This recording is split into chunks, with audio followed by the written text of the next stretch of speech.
좋다. 직영을 하되 뭔가 사회적인 합의가 저는 있어야 된다고 봐요. 그러니까 쉽게 얘기하면 화주나 운송사와 차주들 간의 노조와 간의 어떤 신사협정. 그러니까 노조는 좋다 인정하마. 또 직영을 해주마.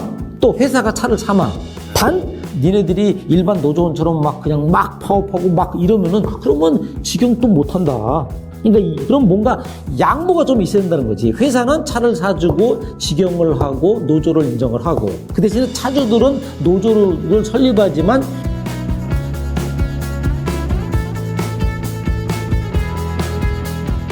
예, 최기종 사장님, 예, 안녕하세요. 구기훈 박사입니다. 지금 저희가 로즈브릿지 방송 지금 진행 중입니다. 그래서 전화로 일단 연결을 해서 제가 지금 우리 시청자분들한테 두 가지를 말씀드렸어요. 이번에 김정배 국회의원회 10인이 상정해가지고 지금 올라가 있는 화물자동차 운수사업법, 화운법 일부 개정안에 대해서 한번 이야기를 해보고요. 그 다음에 이제 최 사장님이 궁금해 하시는 이 직접 운송 의무. 이 부분이 지금 화운법의 11조에 2, 3, 4, 5항 그 단서 조항에 좀 있거든요. 그래서 이 부분을 두 가지를 일단 중점적으로 한번 이야기를 해보도록 하겠습니다. 그래서 일단 한번 소감하고 한번 궁금하신 거를 한번 말씀해 주시죠. 뭐 지금 현재 직접 운송 의무제 같은 경우에는 법은 존재하나 단속은 전혀 없다. 네. 이 부분에 대해서 굉장히 안타깝게 생각하고요. 네. 그다음에 김정재 의원이 지금 입법해 놓은 내용도 보면 뭐 정부에서 마음만 먹으면 얼마든지 할 수 있는 일인데 굳이 그렇게 법까지 개정할 필요가 있느냐 하는 그런 마음도 있습니다. 아니 지금 뭡니까 최 사장님은 이번 법의 상정이 차주들을 위해서 좀 더 나아진 거냐 아니면은 뭐 문제가 있는 거냐 어느 편입니까? 차주들을 위해서 만들어졌다고는 볼 수는 있겠지만 그게 실질적으로 뭐 지금 현행법도 지금 현재 위반하는 사람들 단속 안 하는데 그 법을 만든다고 해서 뭐 빨리빨리 진행될 사항도 아닌 것 같고 뭐 하여간 그런 법들보다는 지금 현행법에서만 해도 충분히 가능하다 저는 그렇게 보고 있기 때문에 그 부분에 대해서는 그렇게 뭐 달갑지는 않습니다. 지금 제가 오늘 방송에서 지난 2월 달에 국토부에서 지입재 피해 집중 신고 기간을 설정해서 운영을 했거든요. 여기서 세 가지를 주로 접수했는데 첫 번째가 번호판 사용료 요구 수치, 두 번째 일감 미제공 사례, 세 번째 대폐차 시 도장 날인값 요구. 이 세 가지에 대해서 이제 790건이 접수가 됐어요. 근데 이제 직접 운송에 대해서는 별로 이게 없더라고요. 지금 요번에 뭐 지금 그 구청에 지금 알아보니까 뭐 내려오긴 내려왔대요. 그 내려와도 밑에 하부 조직이 그 워낙 열악하기 때문에 단속이 안 되고 있습니다. 구청에 직원이 한 명인데 그 한 명이 그 일을 다 할 수 있다? 절대 못하죠. 그래서 불가경이 꼭 필요하다고 옛날부터 주장했던 부분이죠. 그래서 제가 아까 뭐라고 그랬냐면은 국토부에서 아무리 이렇게 뭐 피해를 접수받고 지시를 해도 이것을 말단에서 수행하는 지자체에서 너무 인력이 부족하다. 그렇죠. 그리고 내용도 잘 이해를 못하고. 그렇죠. 이런 상황에서는 이게 위의 얘기와 밑에 현장에서의 실태 이해하고는 안 맞는다 이거죠. 180도 다르죠. 그렇죠. 이런 부분들이 좀 저도 보면 문제가 있는 것 같습니다. 지금 뭐 국토부 직원 뭐 10개월, 8개월 된 사람들도 뭐 이 하원법을 잘 이해 못하는 사람들도 많으니까. 심지어 뭐 밑에 하부 조직인 부근에서는 더 심하죠. 뭐 그리고 또 요즘에는 뭐 국토부의 담당자가 뭐 전화도 아예 안 받으니까. 담당자가 뭘 좀 물어보려고 해도 전화 통화를 할 수가 없어요.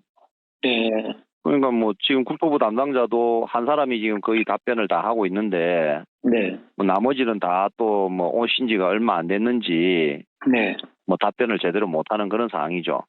워낙 이게 복잡한 구조로 돼 있는 법령이다 보니까 네. 원래 법은 간단 명령해야 되지 않습니까? 네. 네. 근데 워낙 복잡하게 고여 있다 보니까 밑에 이제 뭐 갓 이쪽에 배정받아 오게 되면 네. 이해 자체를 못해요. 이 화물의 역사를 모르니까. 그래서 오늘 제가 또 이런 말을 했거든요. 지금 개정안에 보면은, 네. 지입 전문 회사가, 네. 지입 그 관리만 하고 운송을 안 할 경우에는 이제 퇴출되는 거로, 이랬을 경우에 이제 우리가 최소 운송 기준이라는 게 있잖아요. 그래서 최소 운송 기준을 미준수했을 때, 위스탁 차주들에게 운송사업 허가를 해줄 수 있도록. 결국은 이제 증차가 된다는 얘기죠. 그러니까 이제 이 지입 전문 회사가 운송을 안 하고 지입 관리만 한다면은 필요 없다. 필요 없으니까 퇴출시키고 그 대신에 그 소속된 차주가 직영으로 경영할 경우에는 일반 화물 자동차 운송 사업 허가 신청 시 증차를 허용하겠다. 이게 들어있어요. 여기에 이제 친환경차가 들어가 있어요. 그러니까는 1.5톤 미만 또는 1.5톤 이상의 신규 또는 증차가 일반 20대 기준에서 가능하다. 뭐 이런 부분도 들어가 있더라고요. 그럼 결국은 이 조항은 앞으로 개인 차주들도 운송사업 허가를 받아서 운송사업자로 일을 할 수 있다는 얘기 아닙니까? 그렇죠. 다만 직영일 경우에. 예, 가능한데 네. 지금 그 일반 화물 같은 경우 20대 같은 경우는 지금 0이 나와 있는 상태고 네. 예. 그다음에 지금 한 대 개인 사업 같은 경우에는 지금 0이 지금은 지침이 없어요. 네. 0 발령이 지금 안 돼 있는 상황이라 네. 저도 그 부분에 대해서는 좀 궁금한데 뭐 국토부에 전화하기가 힘든 상황이죠. 그 제가 볼 때는 지금 이런 기준은 향후 이 법이 만약에 본회의를 통과한다면은 결국은 지입 전문 회사는 자연스럽게 좀 줄어들면서 위스탁 차주들이 직영을 한다면은 신규 사업자 허가 및 증차가 가능하다. 이건 굉장히 긍정적인 것 같아요. 근데 그것도 아마 소유권이나 이런 걸 이전을 해야 되기 때문에 법률적인 부분이 또 남아 있잖아요. 소유권이 그쪽에 돼 있지 않습니까? 그렇죠.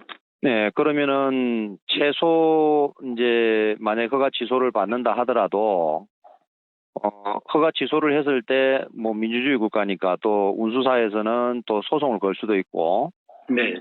그러면 시간이 또 걸리겠죠. 그다음에 또 소유권 이전하는 시간, 네. 뭐 소유권을 빨리 안 넘겨준다든지 회사에서 네. 뭐 이렇게 되면 기사가 갈 수 있는 길이 굉장히 멀어지겠죠. 그래서 저는 이제 그 부분이 지금 현행법상에는 화물차주가 차를 사지 않습니까? 근데 그 화물자동차 등록은 또 명의는 차주가 아닌 운송사거든요.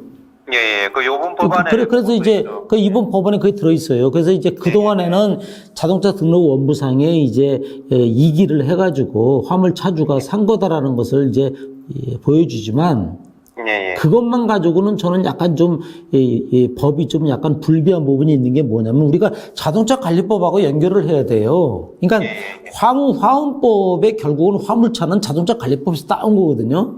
그럼 자동차 관리법의 등록 의무자는 소유자에 되고 그렇죠?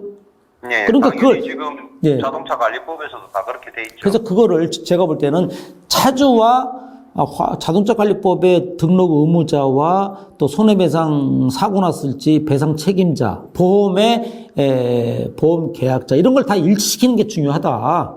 그렇죠. 그래서 완벽하게 차주의 재산권이라는 것을 법에 아예 명시를 해서 앞으로는 화물차는 위탁 차주 명의로 등록증이 나가고 그렇죠? 그렇죠. 물론 이제 현행법에도 뭐 근저당 설정을 못하게 하고 뭐 담보 제공을 뭐 여러 가지가 매도를 차주 동의 없이 못하게 하고 돼 있어요.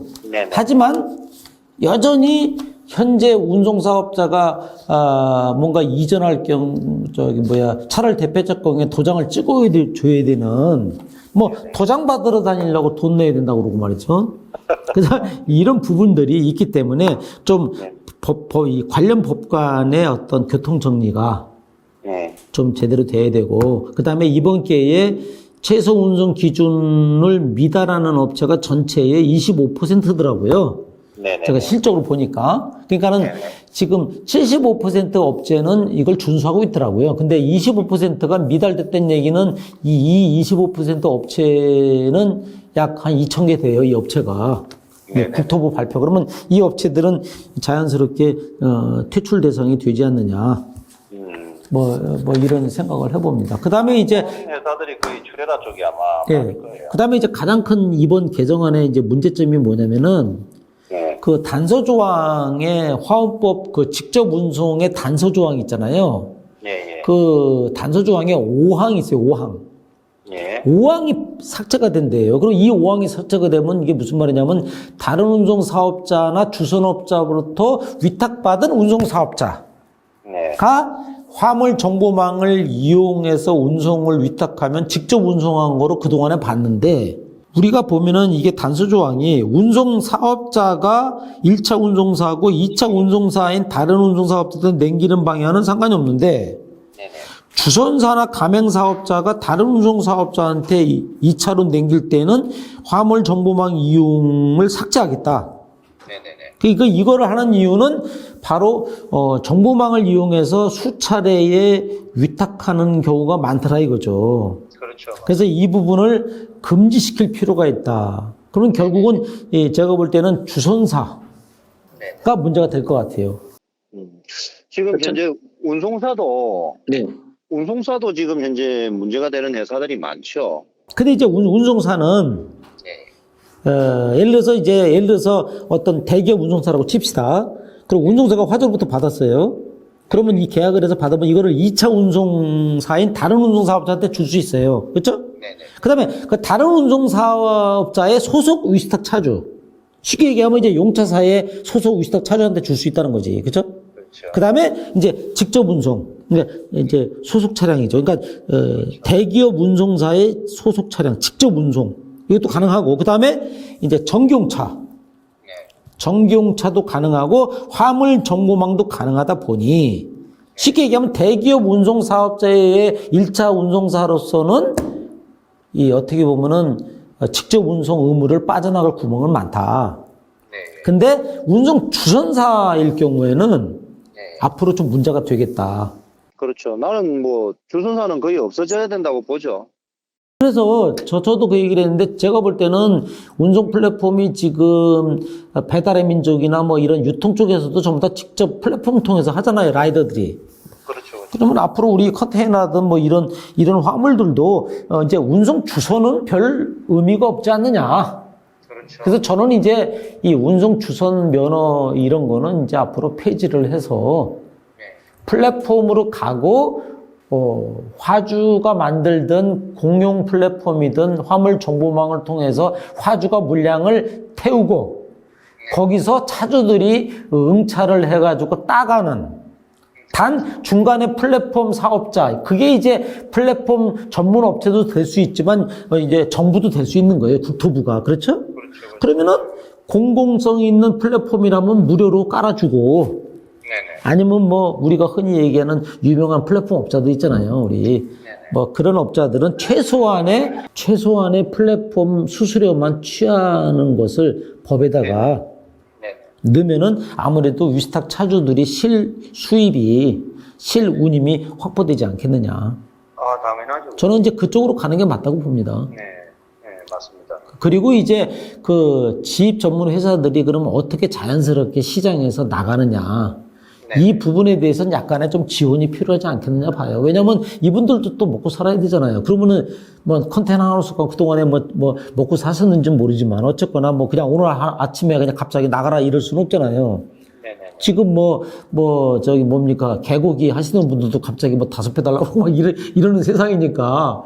그러면 우리가 이런 부분도 연착륙을 할 수 있도록 뭔가 국토부에서 세심하게 신경을 쓰고, 왜냐면 옛날에 이런 것도 했었잖아요. 차주들이 자연스럽게 다른 업종으로 전환될 수 있도록 그 차를 갖다가 사줬잖아요, 비싸게. 네네.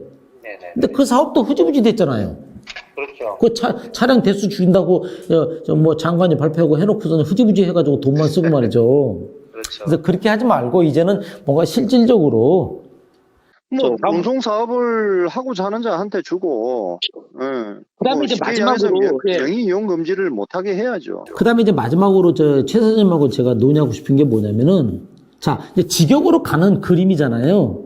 그렇죠. 그러면은 자 봅시다. 우리가 화주나 운송사나 직영으로 할 수 있다 이거지. 문제는 뭐예요? 직영으로 하는 순간 직영 운전원들이 네네. 일을 제대로 안 하고 파업을 한다든지 노조 활동을 많이 하고 그러면은 결국은 그것 때문에 위식탁이 나온 거 아닙니까? 그렇죠. 우리 운송사들이 원래 다 직영했었어요.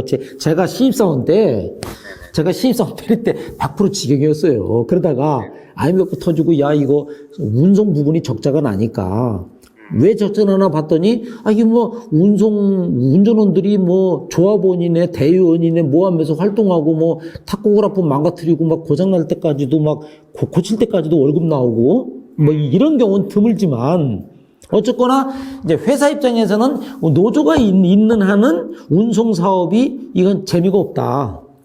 그건 또 맞습니다. 그러니까 결국은 뭐냐면은 직영으로 하고 싶은데 네네. 노조 때문에 직영하기가 싫다는 거거든요. 그렇죠. 그러면은 DHL이나 페덱스처럼 걔네들은 직영이 많잖아요. 그렇죠. 그러면 그 사람들한테 내가 물어봤어요. 왜 당신들은 비용을 많이 쓰면서 직영을 하냐 그랬더니 자기들도 그런 게 비용이 많이 나오지만 고객에 대한 서비스가 좋아진다. 그렇죠. 그다음에 회사의 배상 책임 이런 의무. 그래서 직영을 하는 거다 이거지. 그럼 우리나라도 똑같이 그러면 대기업 운송사들이 직영을 해서 화주에 대한 좋은 서비스를 제공하고 배상 책임을 늘리는데 문제는 뭐냐면 노조가 그렇죠. 너무 시끄럽게 하면은 누가 직영을 하겠습니까? 그러면은 이 부분을 뭔가 쉽게 얘기하면 차주들이 나중에 노조를 못 만들게 할 수는 없잖아요. 그렇죠? 그럼 저는 그거예요. 노조를 만드는 건 좋다 이거지. 하지만 운송사업이라는 본질에 맞게 약간 특수성을 좀 줘야 된다. 쉽게 얘기하면 근로시간도 좀 탄력 근로시간을 적용을 해야 되고 그 다음에 노동행위도 일반 노동자와는 약간 달라야 된다. 만약에 그것을 일반 노동산법이 정한 권리를 다 찾아먹으려면 그러면 직영 안 하죠. 지금 근데 뭐 터미널 같은 경우에도 보면 네. 이제 장비 이용하는 부분 있지 않습니까? 네. 이것도 다 용역을 줬더라고요. 그렇죠. 예, 그러니까 뭐 실질적으로 터미널만 계약해서 이제 움직이고 그걸 장비들이 자기를 사가지고 줘서 용역을 준 건지. 그게 이렇게 됩니다. 제가 컨테이너 터미널에 있었잖아요, 옛날에. 어떻게 되냐면 처음에는 회사가 리치스테크를 샀어요. 네. 근데 요즘은 어떡하느냐? 그게 아니에요. 그냥 용차. 그러니까 쉽게 얘기하면 용차인데 거의 고정이지. 그렇죠. 그래가지고 기사가 사갖고 들어오는 경우 하나 있고, 그 다음에 외부 회사, 업체하고 계약을 해서 업체가 이제 또 밑에 지입을 또 드려요. 그러니까 이게 화물차원 지입이 있는 게 아니라 쉽게 얘기하면 우리가 이제 터미널사가 믿을 수 있는 거는 회사잖아요. 그러니까 왜 용역회사랑 계약을 해요. 그럼 그 용역회사 밑에 기사가 또 딸려 있어. 그럼 이 사람이 투자를 하는 경우가 있고 또는 회사가 투자하는 경우가 있고 또 아직까지는 직영이 또 일부 남아 있고 그러면 결국은 뭐냐면 컨테이너 터미널이나 CY도 이렇게 하는데 그럼 화물차는 또 별개냐 이거야. 나는 화물차도 똑같은 거예요. 그렇죠? 일은 똑같은 거거든요, 일은. 그러면 우리가, 예를 들어서, 우리가, 쉽게 얘기하면, 우리가, 청소나, 구내식당이나, 경비를 왜 용역을 줍니까? 이게 이제 원가 때문에 이러는 거 아니에요. 그렇죠. 그럼 노조 활동 안 하잖아요. 그러니까, 그쵸? 경비하고 청소하고 미화하고는 노조 활동을 안 하잖아요. 그렇죠. 이게 계약으로 끝나버리니까, 업체하고. 그렇죠? 그러면 우리가 이제 그렇죠. 그러면 우리가 운송도 이렇게 한 거거든. 근데 문제는 이게 지금 자꾸 문제가 되니 그러면은 좋다. 직영을 하되 뭔가 사회적인 합의가 저는 있어야 된다고 봐요. 그러니까 쉽게 얘기하면 화주나 운송사와 차주들 간의 노조와 간의 어떤 신사협정. 그렇죠. 그러니까 노조는 좋다 인정하마. 또 직영을 해주마. 또 회사가 차를 사마. 단 니네들이 일반 노조원처럼 막 그냥 막 파업하고 막 이러면은 그러면 직영 또 못한다. 그러니까 그럼 뭔가 양보가 좀 있어야 된다는 거지. 회사는 차를 사주고 직영을 하고 노조를 인정을 하고. 그렇죠?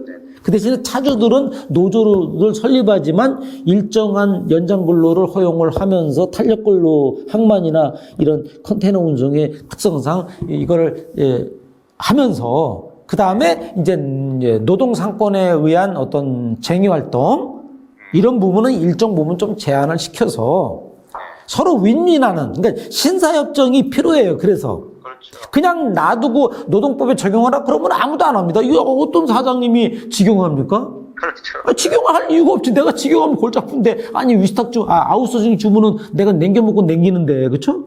전화도 안 하죠. 그렇죠. 내가 8% 먹고 냉기면 끝나는 거예요. 대형 운송사들은. 그러면 이렇게 갈 거냐 계속? 아니다. 우리가 앞으로 새로운 세상은 이런 거보다는 회사가 직영하고 그렇죠? 페덱스나 DHL처럼 그 대신에 이 노조원들도 적정한 선에서 요구하고 그렇죠? 뭐 이런 부분들이 좀 이게 절충안을 마련해서 화물운송 사업이 가야 되지 않느냐. 저는 이제 제가 큰 그림은 저는 이거예요. 물론 사람들은 이제 그게 되겠냐 이렇게 하지만 네네. 분명히 DHL이나 페덱스 하고 있잖아요. 그렇죠. 그뭐 접점점을 찾지 못하면 계속 네. 오는 거죠. 근데 그 페덱스나 DHL이 해외 직구 우리나라 직구했을 때 갖다 주잖아요. 그럼 얘네들은 왜 파업 안 해? 그렇죠?